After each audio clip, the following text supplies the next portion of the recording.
Hello everyone, नमस्कार। मेरा नाम अभिजीत यादव है और आज की वीडियो में हम तीन इम्पोर्टेंट तरीके डिस्कस करेंगे जैसे हम करंट अफेयर्स कर सकते हैं।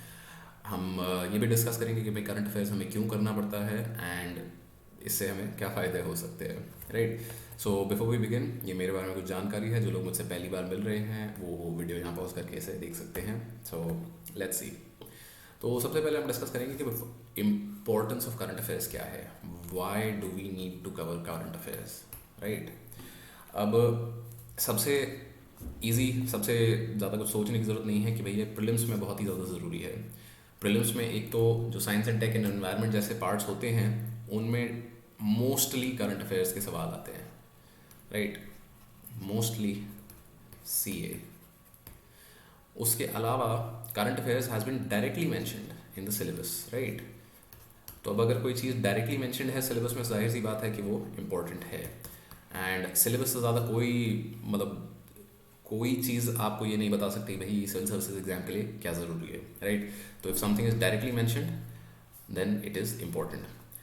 मेंस में रिसेंटली क्या चल रहा है ट्रेंड, ये मैं बाकी जो मेंस के सिलेबस की वीडियोस हैं उनमें भी बात कर चुका हूँ एंड प्रीलिम्स का जो सिलेबस है उस वीडियो में भी मैंने इसके बारे में बात करी है कि भाई 2018 और 19 ऑनवर्ड्स, 2018 और 2019 के जो मेंस थे उसके बाद से मेंस काफ़ी ज़्यादा स्टैटिक फोकस्ड हो गया है। स्टैटिक फोकस माने कि भाई करंट अफेयर्स से इतने सवाल नहीं आ रहे हैं। स्टैटिक सवाल आ रहे हैं जो थ्योरी बेस्ड हैं, जो कि मतलब आप लक्ष्मीकांत या डी डी बासु जैसी सवाल किताबें करेंगे तो आप GS2 काफ़ी अच्छे से कवर कर सकते हैं। बट GS3 एक ऐसा एरिया रह जाता है जहाँ पे अभी भी करंट अफेयर से सवाल पूछे जा रहे हैं। लाइक फॉर इंस्टेंस दो सवाल जो मुझे याद है। एक सवाल था आपका नेशनल क्लीन एयर प्रोग्राम पे, विच इज़ रीसेंट स्कीम। तो स्कीम्स पे सवाल बन रहे हैं एंड उसके अलावा एक सवाल बना था एनवायरमेंटल इम्पैक्ट असेसमेंट कि EIA के जो प्रोविजंस हैं नए 2020 में जो आए थे, how are they different from जो पुराने प्रोविजंस थे। तो GS3 में करंट अफेयर्स अभी भी काफ़ी इंपॉर्टेंट है। बट मोस्ट इम्पॉर्टेंट आप करंट अफेयर्स को एग्जाम्पल्स के तौर पे यूज़ कर सकते हैं। This is true not just for general studies but also for your optional papers, provided आपका कोई सोशल साइंस या उस तरीके का ऑप्शनल है। मैथ्स में आप ऑब्वियसली करंट अफेयर्स के एग्जाम्पल नहीं यूज़ कर सकते हो, बट इन सोशोलॉजी, साइकोलॉजी, इन सब टाइप के सब्जेक्ट्स में आप ये जो एग्जाम्पल्स हैं करंट अफेयर्स के वो अपने ऑप्शनल में भी यूज़ कर सकते हो।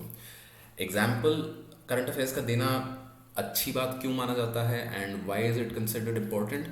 Because it shows the examiner कि भाई आपको सवाल समझ आ गया है। राइट। कि आप लेट्स से किसी से बात कर रहे हो किसी चीज़ के बारे में एंड आपने बिल्कुल एक पर्टिनेंट एग्जाम्पल की, मतलब जो चीज़ के बारे में बात हो रही है उसी से जुड़ा हुआ एकदम आपने एग्जाम्पल दिया है।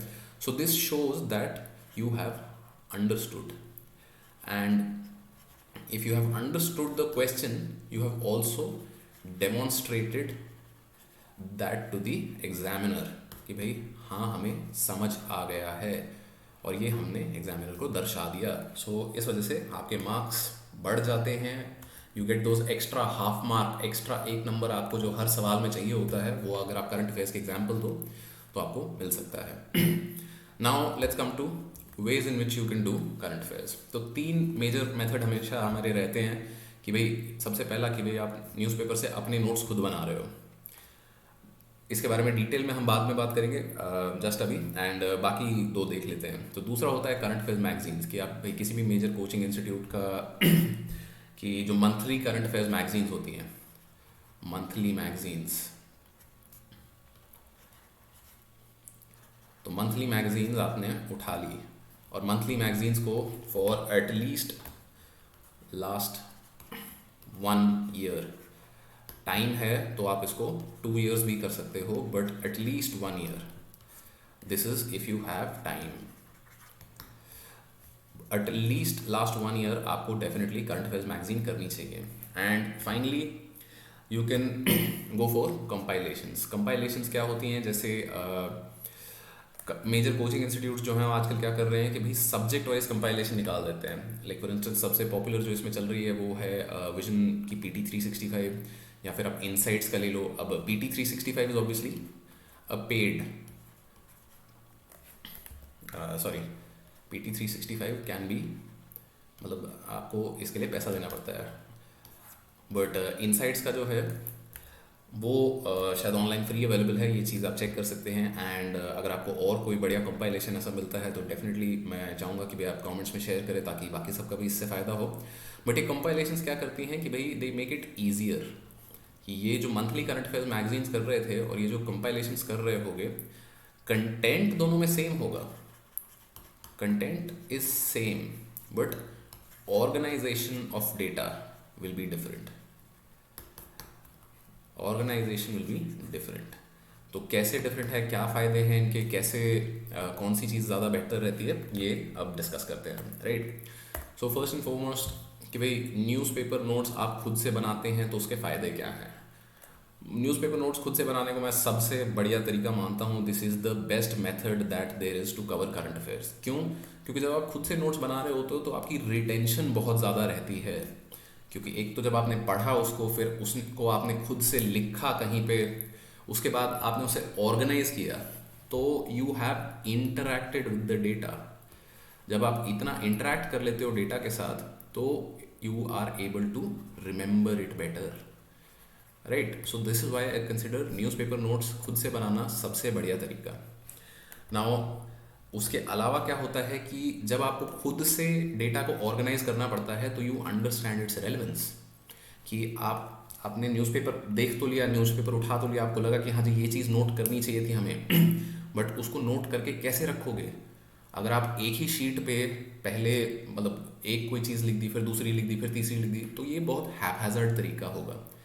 हैपहैज़र्ड इन्फॉर्मेशन कभी भी आपको याद नहीं रहेगी। तो जब आप उसे ऑर्गेनाइज करोगे तो आप जाहिर सी बात है सीधे सीधे ये भी समझ पाओगे कि भाई उस डेटा की रेलेवेंस क्या है। एंड जब आप उसकी रेलेवेंस समझ पाते हो तो it again improves your retention. So for this reason I consider it the best method. दिक्कत इसकी ये आती है कि this is very time consuming कि भाई दिन में एटलीस्ट 1 से 2 घंटे, 1 घंटा न्यूज़पेपर पढ़ने के लिए एंड 1 घंटा करीब उसका नोट्स बनाने के लिए, 1 to 2 hours डेली आपको इस पे देना पड़ेगा। एंड दूसरी दिक्कत इसकी ये है कि भाई आप इसको छोड़ नहीं सकते, आप ब्रेक नहीं ले सकते, इसमें आपको डेली बेसिस पे एटलीस्ट ये चीज़ करनी पड़ेगी, नहीं तो आप पीछे छूट जाओगे। और जब आप पीछे छूट जाते हो तो फिर ये दिक्कत हो जाती है कि भाई लेट्स से आपने 1 हफ्ते तक नहीं किया, 1 हफ्ते आपने नहीं किया तो क्या होगा कि भाई बहुत सारा लैग हो जाएगा, बहुत सारा बिल्डअप हो जाएगा, बहुत सारा बिल्डअप हो जाएगा जो आपको कवर करना है। एंड उसके बाद क्या होता है कि जब इतना बिल्डअप हो जाता है तो हम जनरली गिव अप कर देते हैं कि भाई छोड़ो यार, 1 हफ्ते का हो गया, होना तो है नहीं, तो लाइक बाद में करते हैं, मैगजीन ही पढ़ लेंगे, कोई दिक्कत नहीं। सो ये इसकी एक मेजर दिक्कत है कि it is time consuming and you need to update this daily. इस वजह से काफ़ी लोग इस मेथड को प्रेफर नहीं करते, बट मैं मानता हूँ कि ये बेस्ट मेथड है फॉर दीज 2 रीजंस, कि भाई एक आपकी रिटेंशन बहुत बढ़िया रहती है एंड आपको रेलेवेंस समझ आ जाती है कि भाई कौन सी चीज़ इंपॉर्टेंट है एंड कौन सी नहीं। Now we come to current affairs magazines. तो अब इनके प्रोज देख लेते हैं कि भाई एक तो सबसे पहली चीज़ कि भाई एफर्ट कम लगता है, क्योंकि किसी और ने डेटा कलेक्ट करके ऑर्गेनाइज करके आपको सीधा सीधा दे दिया। एक और बेनिफिट है यहाँ पे कि भाई this also gives you the background, कि भाई जैसे कोई नई स्कीम आई है, कोई एक्ट आई है कि जैसे फसल बीमा योजना को अपडेट किया था या फसल बीमा योजना पे कुछ नई इन्फॉर्मेशन आई है या सरकार ने कुछ नया अपडेट अनाउंस किया है, तो आपको ये एक बैकग्राउंड भी दे देगा कि भैया फसल बीमा योजना है क्या, कि फसल बीमा योजना के प्रोविजंस क्या हैं। तो आपको कहीं और जाने की ज़रूरत नहीं है, आपको बैकग्राउंड साथ ही साथ करंट अफेयर्स मैगजीन में मिल जाएगा। अब यहाँ पे सबसे बड़ी दिक्कत जो आती है वो ये है कि भाई ये हिंदी मीडियम में कम अवेलेबल होती हैं, तो ये इंग्लिश मीडियम वालों के लिए प्रेफरेबल वो होता है कि भाई इंग्लिश मीडियम वाले जो लोग हैं जो इंग्लिश में पेपर दे रहे हैं उनके लिए ये करंट अफेयर्स मैगजीन वाला जो मेथड है ये आसान रहता है। And this is one of the reasons Y आप जो हिंदी मीडियम वाले लोग हैं उनको ऐसा लगता है कि भाई मतलब हिंदी मीडियम से पेपर क्लियर नहीं होता, हिंदी मीडियम वाले लोग पीछे रह जाते। ऐसा नहीं है, हिंदी मीडियम में दिक्कत मेजर है कि भाई आपको कंटेंट खुद से बनाना पड़ता है। तो जब खुद से कंटेंट बनाना पड़ता है तो जाहिर सी बात है आपको मेहनत ज़्यादा लगेगी, मेहनत ज़्यादा लगेगी। अब मेहनत ज़्यादा करने के लिए अगर आप राज़ी हो तो कोई आपको नहीं रोक सकता है। एंड सेकेंड इसकी दिक्कत ये आ जाती है कि करंट अफेयर्स मैगजीन्स करने की कि यू रिक्वायर मल्टीपल रिविजन्स। तो अब जैसे पहले हमने देखा था कि जब आप करंट अफेयर्स के नोट्स अपने आप से बना रहे हो तो first you are reading, sorry about that, reading, then you are writing and then you are organising, right. तो आपने 3 अलग लेवल पे डेटा के साथ इंटरेक्ट किया। बट जब आप करंट अफेयर्स मैगजीन करते हो तो आप सिर्फ और सिर्फ रीडिंग कर रहे हो, आप ना उसको लिख रहे हो ना उसे ऑर्गेनाइज कर रहे हो। उसको याद रखने के लिए आपको मल्टीपल रिविजन्स चाहिए होंगे। And again monthly current affairs magazine की दिक्कत कभी कभार ये हो जाती है कि they are not so organise subject wise, they are organise on the basis of months. भाई जनवरी में कुछ इन्फॉर्मेशन आएगी, फिर फरवरी में कुछ इन्फॉर्मेशन आएगी, तो उसके बेसिस पे वो ऑर्गेनाइज्ड है। And sometimes they are repetitive कि भाई लाइक फॉर इंस्टेंस 2020 की अगर बात करें तो 2020 में मार्च में कोविड के बारे में बहुत इन्फॉर्मेशन थी, अप्रैल में कोविड के बारे में बहुत इन्फॉर्मेशन थी, मई में कोविड के बारे में बहुत इन्फॉर्मेशन थी। तो इतनी इन्फॉर्मेशन मुझे ज़रूरत है नहीं शायद, बट भाई करंट अफेयर्स मैगजीन में आ रही है और फिर हमेशा ऐसी चीज़ लगती रहती है कि भाई यार कुछ छूट ना जाए, कोई दिक्कत ना आ जाए। तो रेपिटेटिव होना भी इनका एक दिक्कत वाली चीज़ है। तीसरा तरीका जो होता है वो है कि भैया आप कंपाइलेशंस करो। These are compilations which are subject wise. And कुछ मेजर कोचिंग इंस्टीट्यूट्स जो हैं, इनसाइट्स हो गया या विजन आईएएस हो गया या आई थिंक दृष्टि आईएएस भी निकाल रहे हैं, एंड लाइक सब लोग ये चीज़ कर रहे हैं आजकल। तो ये आपको सब्जेक्ट वाइज इन्फॉर्मेशन दे देता है। तो this is their biggest benefit कि भैया एक सब्जेक्ट का, लेट्स से आपने पॉलिटी उठा लिया, तो पॉलिटी से रिलेटेड लास्ट 1 साल में जितने भी आपके करंट अफेयर्स इंपॉर्टेंट आएंगे वो एक जगह एक फाइल में आपको कंपाइल करके मिल गए। This makes it easy to refer. क्यों? क्योंकि ऑर्गेनाइज्ड है ये कि भाई अब प्रेसिडेंट से रिलेटेड या गवर्नर से रिलेटेड जितनी भी इंफॉर्मेशन थी वो आपको सारी एक जगह मिल गई। तो जाहिर सी बात है आसान करना, याद करना थोड़ा आसान रहता है। बट अगेन इसकी दिक्कत है कि ये बहुत ही ज़्यादा डेंस इंफॉर्मेशन होती है। अगर आपने कभी भी इस कंपाइलेशन का एक पेज देखा है तो पेज, ये सैम्पल मैं एक बना रहा हूँ, ये पेज पे एक तो पहले 2 कॉलम होंगे, फिर यहाँ पे एक एक्स्ट्रा बॉक्स होगा, इसमें कुछ और लिखा होगा, यहाँ पे कुछ और इन्फॉर्मेशन होगी इधर। तो लाइक एक ही पेज में इतनी सारी इन्फॉर्मेशन होगी कि भाई, एंड वो लेट्स से पॉलिटी की 100 पेजेस की फाइल होगी, सिमिलरली इकोनॉमी की 100 पेजेस की फाइल होगी। तो there is too much information and आपको बहुत बार इसकी रिविजन करनी पड़ेगी ताकि आप इसे यूज़ कर पाओ। तो अगेन न्यूज़पेपर रीडिंग को मैंने बेस्ट क्यों बोला था, क्योंकि आप उसे 3 लेवल पे उस पे 3 लेवल पे आप डेटा से इंटरेक्ट कर रहे थे। बट यहाँ पे सिर्फ आप पढ़ रहे हो एंड आपको रिविजन मल्टीपल टाइम्स करनी पड़ेगी ताकि you can use it in exam. क्योंकि इन दी एंड तो यही है ना, करंट अफेयर्स कर क्यों रहे हो कि भैया पेपर में हमें फ़ायदा मिले। अगर रिवाइज नहीं किया तो पेपर में आपको वो इन्फॉर्मेशन याद नहीं रहेगी and you won't be able to use it in the exam. And finally इसकी भी वही दिक्कत है जो मैगजीन्स की है कि भैया हिंदी मीडियम का कंटेंट यहाँ भी मिसिंग है। मतलब मिसिंग मैं नहीं बोलूँगा कि भाई बिल्कुल ही अवेलेबल नहीं है, कुछ coaching institutes I am sure इस पर काम कर रहे हैं, but it is not widely available. Widely मतलब बहुत आसानी से नहीं मिलता है। तो जब बहुत आसानी से नहीं मिलता तो जाहिर सी बात है थोड़ी मेहनत आपको करने में इसमें लग जाती है। Again this is one of the reasons Y, मतलब ये सिर्फ और सिर्फ इकलौता रीज़न नहीं है but one of the reasons कि भाई हिंदी मीडियम वाले लोगों को कंटेंट अपने आप से तैयार करना पड़ता है।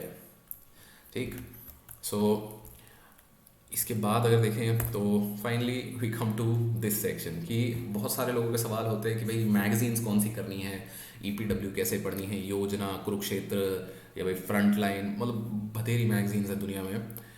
मेरा मानना है कि आपको मैगजीन सिर्फ और सिर्फ तब करनी चाहिए जब आपके पास टाइम है। If you do not have time, अगर आपका सिलेबस ही पूरा नहीं हुआ है तो you can skip magazines, skip completely. क्यों? क्योंकि भाई मैगजीन्स में वैल्यू एडिशन होती है। मैगजीन्स में इन डेप्थ आर्टिकल्स आते हैं, राइट, कि मतलब एक टॉपिक को वो लोग पकड़ लेंगे कोई सा एंड उसको काफ़ी डिटेल में डिस्कस करेंगे, उसके बारे में मतलब बहुत सारी ओपिनियंस हमें बताएंगे। They will give you perspectives on problems. So these are important once you have covered the basics, आपने बेसिक्स कवर कर लिए हैं, एंड आपने अपनी सॉरी अबाउट दैट, अपनी रिवीजन कर ली है, ये सारी चीज़ें करने के बाद भी अगर आपके पास टाइम बचा है, so then you can do magazines. But अगर आपकी रिवीजन नहीं हुई है, अगर आपने बेसिक्स कवर नहीं करे हैं, आपने अगर अपना ऑप्शनल की प्रिपरेशन अब आपकी बाकी है, तो मैं बोलूँगा कि भाई इनको स्किप कर दो, इनको छोड़ दो, रहने दो. बाद में जब कभी टाइम हो, टाइम बचा हो, तब इन्हें देखना. So this is a basic understanding of कि करंट अफेयर्स आप कैसे कर सकते हो. अगर आपको अभी भी कोई डाउट है, कुछ आपको नहीं समझ आया या कुछ आप मुझसे पूछना चाहते हैं, तो डेफिनेटली नीचे कमेंट में आप मुझसे पूछ सकते हैं, या ट्विटर या इंस्टाग्राम पे आप मुझे मैसेज करके मुझसे डायरेक्ट बात भी कर सकते हैं. So that's it for today. I hope you enjoyed the video. Please like, share, subscribe, and thank you for watching.